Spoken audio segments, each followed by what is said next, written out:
নমস্কার। বৃহৎ শিবপুরাণ ৮৩তম অধ্যায় ত্রিপুরাসুরের যুদ্ধজ্ঞ। সনৎকুমার উবাচ ব্রহ্মতত্ত্ব বরৈদৈব ময়া দৈত্যান্ন বৈশ্রীভি হুতা সধিকার সর্বে ধ্বংসিতানি বলানি চ। শিবের এতেক বাক্য করিয়া শ্রবণ দেবগণ করজরে কহেন তখন, শুনদেব নিবেদন করিগো তোমারে, কাতর হয়েছি মোরা দৈত্য অত্যাচারে। ময় আদি তিনজন দানব প্রধান ত্রিপুর করিয়া শূন্যে করে অবস্থান। ব্রহ্মার নিকটে বর করিয়া গ্রহণ, আমাদের অধিকার করেছে হরণ। আমাদের বল আদি লয়েছে হরিয়ে, তাহার উপায় কর করুণা করিয়ে।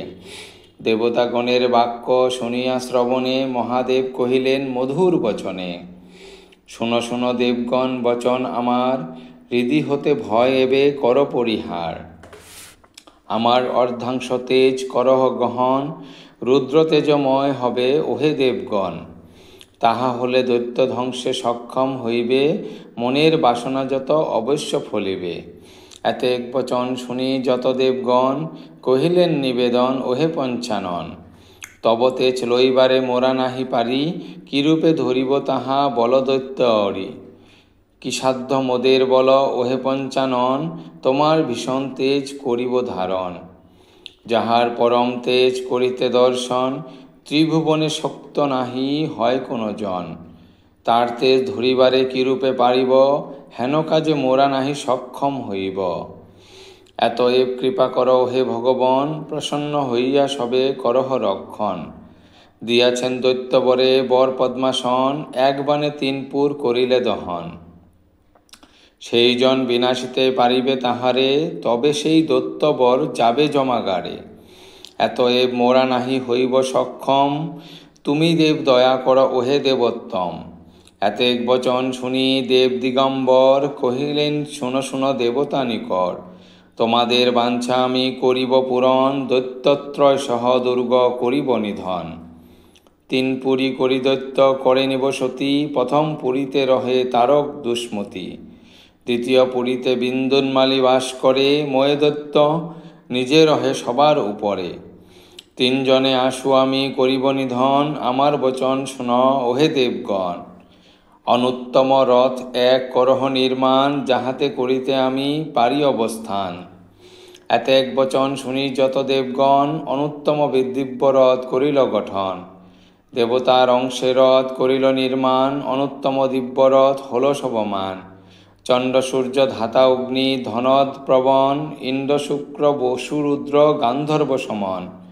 গরুর কিন্নর নাগ মহদধি তক্ষ, ঋষি সিদ্ধি সাধ্য জ্যোতি গ্রহ যজ্ঞ রক্ষ।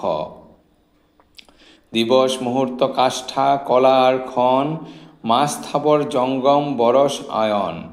অষ্টবসু নক্ষত্রাদি অংশেতে সবার, অনুত্তম রথ হল অতি শোভাধার। কোন দেব রথচক্র রূপেতে রহিল, কেহ ধ্বজা কেহ রজ্জু প্রতদ হইল। শৈলসম উচ্চ হল সেই রথবর, যারূপেতে জগৎপতি রহে তদুপর। এইরূপে দিব্যরথ করিয়া সৃজন, ব্রহ্মা বিষ্ণু দোহে যান শিবের সদন। কহিলেন রথসজ্জা হয়েছে যতনে, এত শুনি মহেশ্বর আনন্দিত মনে। দিব্য দেবময় রথ করি দর্শন, সাধুবাদে ধন্যবাদ দেন পঞ্চানন। তারপর নিজ হস্তে ধরি সরানন, অধ ঊর্ধ্ব চারিদিকে করি দর্শন। যেরূপেতে নারায়ণে করেন গহন, অগ্নিদেবে স্বরূপে লয় পঞ্চানন। সর্পুঙ্খ সোমদেবে করি মহেশ্বর, ব্রহ্মারে সম্বোধি আনে আপন গোচর। কহিলেন শুনো শুনো হে পদ্মাসন, সারথীর পদ তুমি করহ গহন। তথাস্তু বলিয়া ব্রহ্মা করিলেন শিখার, রথপরি আরোহিল দেব দয়াধার। শিব পারিষদ যত আছিল শেষনে, আরোহণ করে সবে শিবের সান্নদে।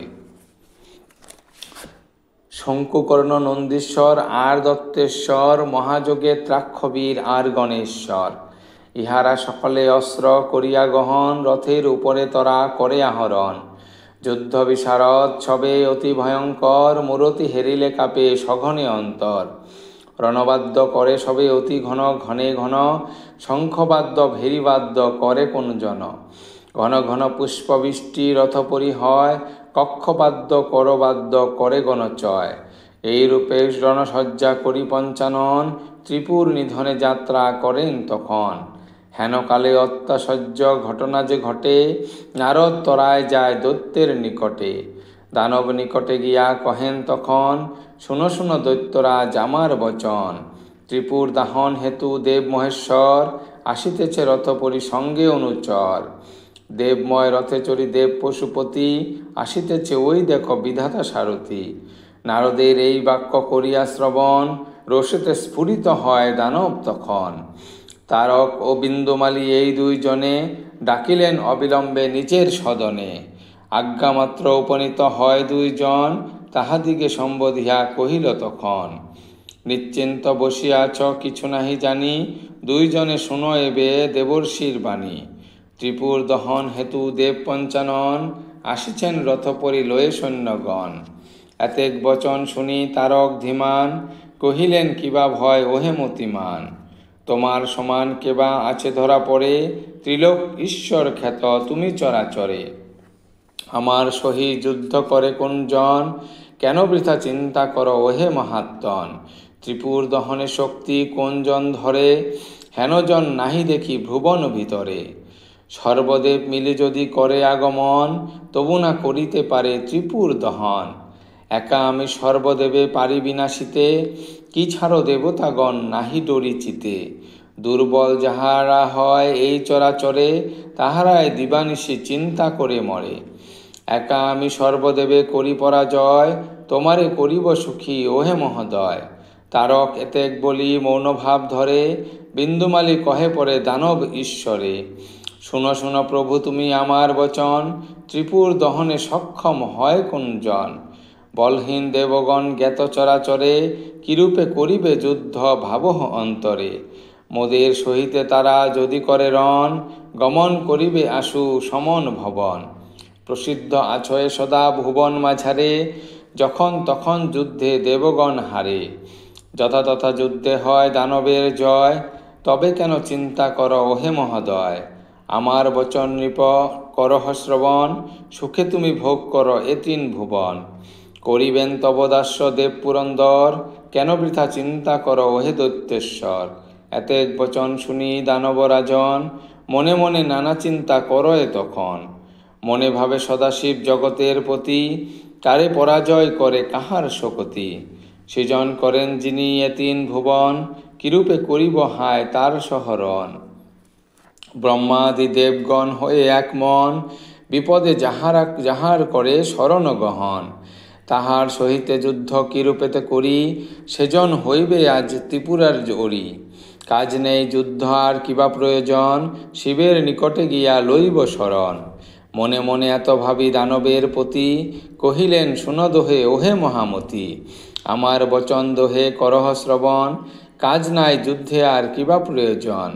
যখন আসিবে সেই দেব মহেশ্বর, শরণ লইব গিয়া তাহার গোচর।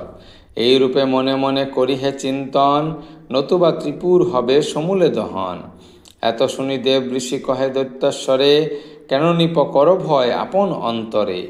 কাপুরুষ সমবাক্য করহ কি কারণ, রাজার উচিত ইহা নহে কদাচন। তোমারে জিনিতে বল পারে কোন জন, ত্রিভুবনে হেনজন না করি দর্শন। তার কাক্ষ বিন্দুমালী দৈত্য দুইজন, সরস বচনে কহে ওহে মহাত্মন। কাহার শরণ লইব বল ধরা পড়ে, কোন জনে ভয় বল করিহে অন্তরে। হেন জনে ধরা তলে না করি দর্শন, মোদের সহিতে করে সম্মুখেতে রণ। যদ্যপি রণেতে হারি কিবা দুঃখ তাই, রটিবে অতুল যশ এতিন ধরায়। কাপুরুষ হলে হয় দুর্গতি বিস্তর, অযশ ঘোষণা হয় ভুবন ভিতর। অতএব নিশ্চিন্ত হইয়া ভয়হীন চিতে, সমুদ্রত হও দেবে নির্মল করিতে। এতেক বচন শুনি নারদ ধীমান, সাধু সাধু বলি করে প্রশংসা প্রদান। দৈত্য সৈন্য যত ছিল ত্রিপুর ভবনে, মাতিয়া উঠিল সবে রণের কারণে।